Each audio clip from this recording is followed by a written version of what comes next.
The vast curving fabric of space-time. What if it's actually woven from the spookiest connections in the quantum world? Like, what if the universe is fundamentally way more connected than we ever dreamed? Because for nearly a century now, modern physics has been, well, stuck, grappling with this profound incompatibility.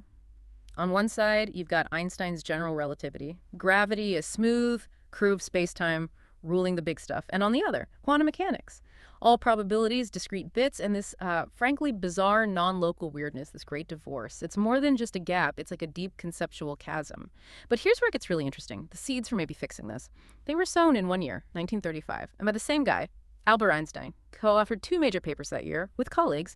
For like 80 years, they seemed totally unrelated, but now they're the foundation for something pretty radical. Yeah, so today we're going to unpack this thing called the ER EPR conjecture. It's a really bold idea. It suggests these two seemingly separate Einstein concepts are actually like two sides of the same coin. We'll explore how it might, heal this great divorce in physics and what it could mean for how we understand reality itself. All right, let's dive into this then. Get ready, because we're about to explore how Einstein's spooky action at a distance might not just be some quantum oddity, but maybe the actual building blocks of space and time.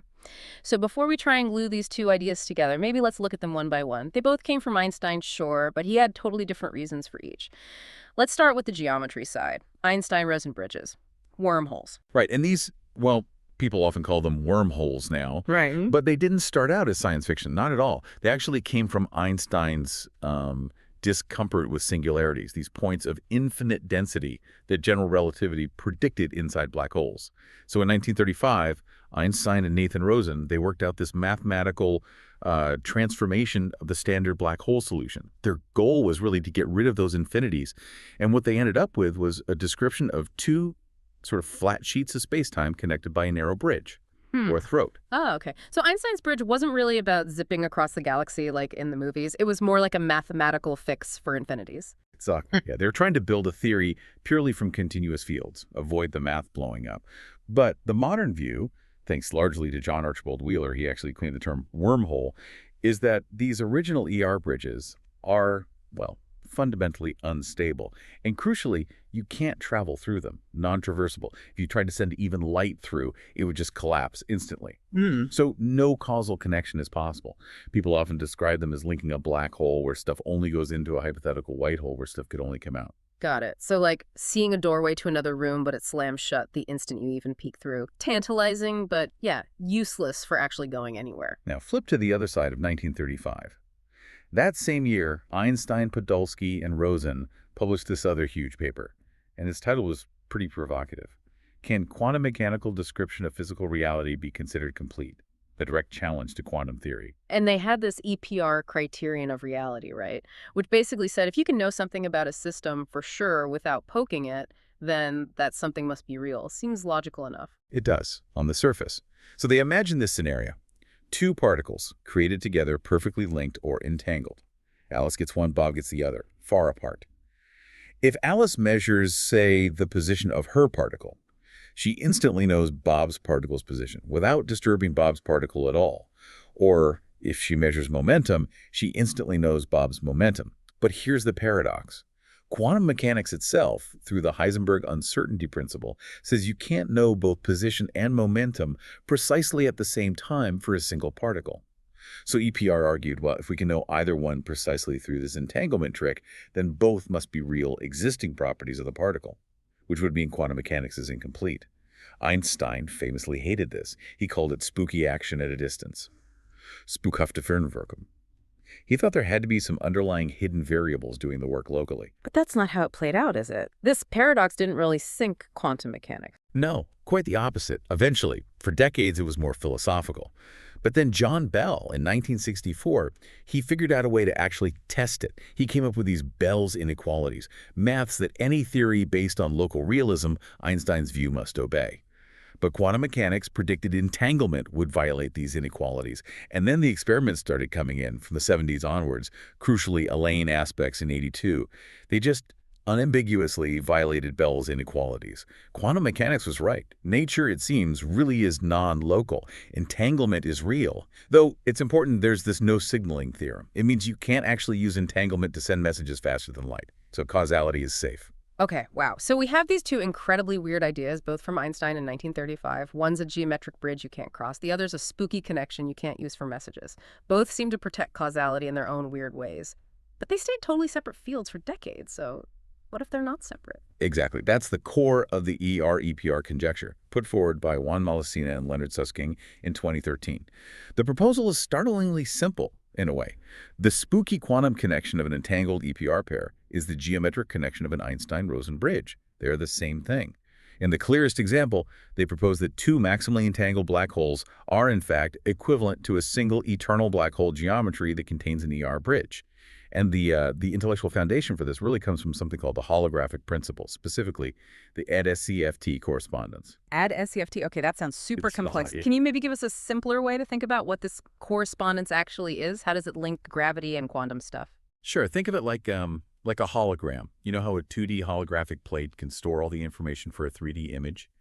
Add-SCFT is kind of like a mathematical version of that for the universe. It says a theory of quantum gravity happening in a certain kind of curved spacetime, like the bulk 3D space, is completely equivalent, perfectly described by a simpler quantum theory without gravity living on the lower dimensional boundary of that space. Like the 2D surface, it's like a dictionary, a way to translate between gravity language and quantum field theory language. And building on this, Maldacena showed back in 2001 that a specific quantum state called the thermofield double state, which describes two quantum systems that are maximally entangled its gravitational dual in this dictionary, is an eternal black hole in anti-de Sitter space. And crucially, this specific black hole geometry contains an ER bridge connecting the two boundaries where the entangled systems live. That was the first solid link. Then Mark van Ramsdonk took it further in 2010. He showed mathematically, if you start reducing the entanglement between those two quantum systems, the ER bridge connecting their gravity duals gets thinner and longer, and eventually pinches off completely if the entanglement goes to zero.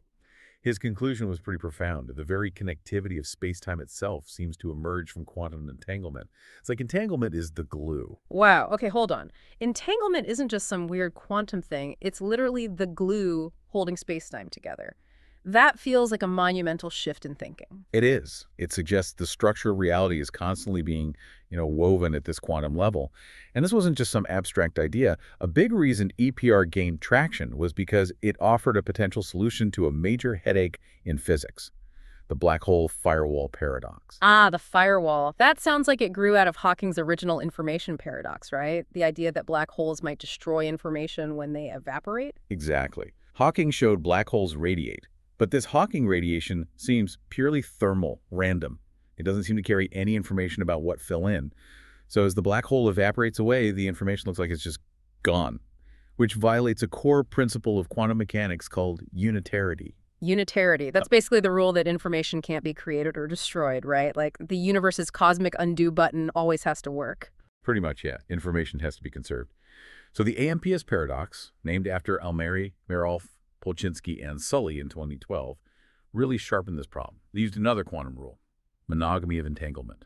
Basically, if particle A is maximally entangled with particle B, it can't have any entanglement with the third particle, C. It's exclusive. So AMPS imagined an old black hole, one that's been radiating for a long time. To save unitarity, a Hawking particle just escaping, call it B, must be entangled with all the radiation that left earlier. Call it R. Okay, fine. But according to general relativity, spacetime should be smooth at the event horizon, Einstein's equivalence principle. That smoothness implies particle B must also be maximally entangled with its partner particle, call it A, that fell inside the black hole. There's the contradiction.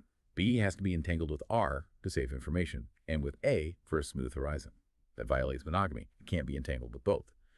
So the AMPS team concluded something had to give. They argued the smooth horizon must be wrong. They proposed a firewall, a region of incredibly high energy right at the horizon that would violently break the entanglement between A and B, incinerating anything trying to cross. It was, well, deeply unsettling for theorists. And this is precisely where ER EPR rides in like the cavalry. It says, wait a minute, particle A inside and particle B outside are not separate systems in the way AMPS assumed.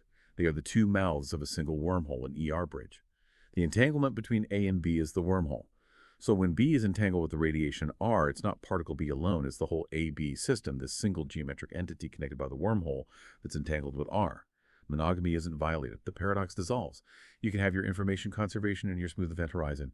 No firewall needed. That is actually quite elegant. It's fascinating how Einstein's spooky action, which he disliked, becomes the key to saving his smooth spacetime from this paradox by literally being a geometric connection. Yeah. But is it fair to say it's a complete solution, or is it more like a really compelling reframing within this holographic picture that still needs, more solid proof? That's a fair point. It's definitely a reframing that provides a consistent picture within that id-SCFT framework, and consistency is a huge step.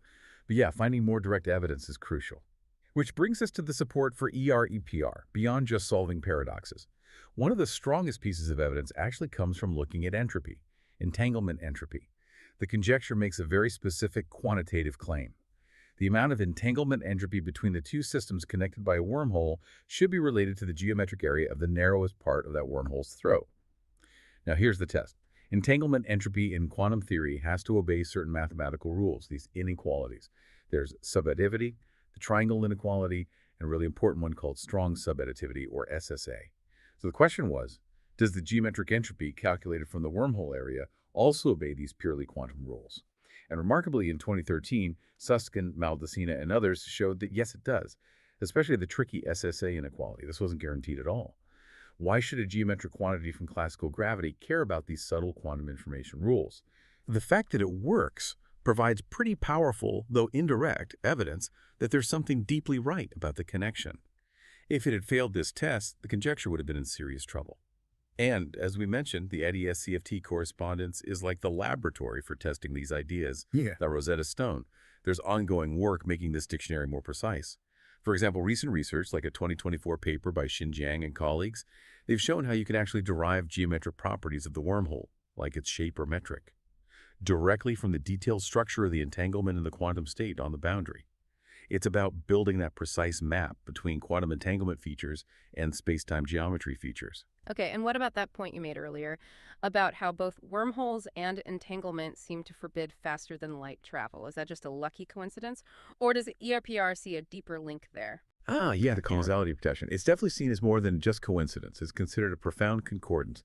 In general relativity, you have these rigorous mathematical proofs, these topological censorship theorems that basically say traversable wormholes, shortcuts allowing FTL travel, are forbidden under reasonable physical conditions. They collapse.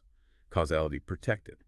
And then in quantum mechanics, you have the no signaling theorem, which proves that even though entanglement correlations are instantaneous, they cannot be used to send actual information faster than light. Again, causality protected. So the fact that these two very different theories, GR and QM, independently develop these robust mechanisms to prevent causality violations, it strongly suggests, under the ER EPR lens, that they aren't just parallel ideas, they're reflections of the same underlying principle. The logic that forbids FTL travel through a wormhole is the same logic that forbids FTL signaling via entanglement, because they are fundamentally the same phenomenon. Right, that makes a lot of sense. The consistency is compelling. But okay, it sounds almost too neat. This is still a pretty radical idea. What are the big challenges? Where are the cracks appearing? Oh, there are definitely significant challenges. Perhaps the biggest one circles back to entanglement monogamy. Remember, standard entanglement is monogamous. A, entangled with B, means no room for C. And classical wormholes, described by geometry, seem inherently monogamous too. A bridge connects 2 points, that's it. But quantum mechanics allows for non-monogamous entanglement. The most famous example is the Greenberger-Horn-Zeilinger state, or GHZ state. The G8Z state, right. That's where you have like 3 or more particles all tangled up together in a complex way, not just pairs. Exactly. Imagine 3 entangled black holes in a G8Z state. The ER EPR conjecture, in its simplest form, struggles here. You cannot describe this setup with simple classical wormholes connecting pairs of black holes. It just doesn't match the entanglement structure.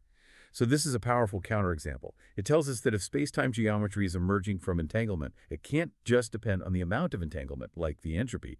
It must depend, crucially, on the specific pattern or structure of that multi-particle entanglement. The geometry has to be much more sophisticated than just simple bridges. Beyond that, there are some deep conceptual tensions with basic quantum principles, like superposition. An entangled state is a quantum superposition, often of states that are not entangled. So how does a superposition of, say, disconnected spacetime suddenly become a single connected spacetime with a wormhole? Our classical geometric intuition really breaks down there. And then you have weird quantum effects like delayed choice entanglement swapping. Experiments show you can entangle two particles after they've been measured, even if they never existed at the same time. Try fitting that into a simple ER EPR picture. When does the wormhole form? Does it connect points backward in time? How can a measurement choice now dictate a geometric connection that should have existed before? These scenarios really strain a literal, physical interpretation of a wormhole, always existing between any entangled pair. There's also the critique about falsifiability, especially for the strong version of EPR. The idea that any two entangled particles, like photons in a lab, are connected by tiny, Planck-scale wormholes. That's pretty much impossible to test directly. It risks being, as Wolfgang Pauli might say, not even wrong. And when you try to apply it to, say, a photon entangled with an atom, you run into consistency problems. To make the wormhole picture compatible with the fact that the connection can't transmit information faster than light, the wormhole's equivalent mass has to be absurdly small, like 32 orders of magnitude smaller than you'd naively expect.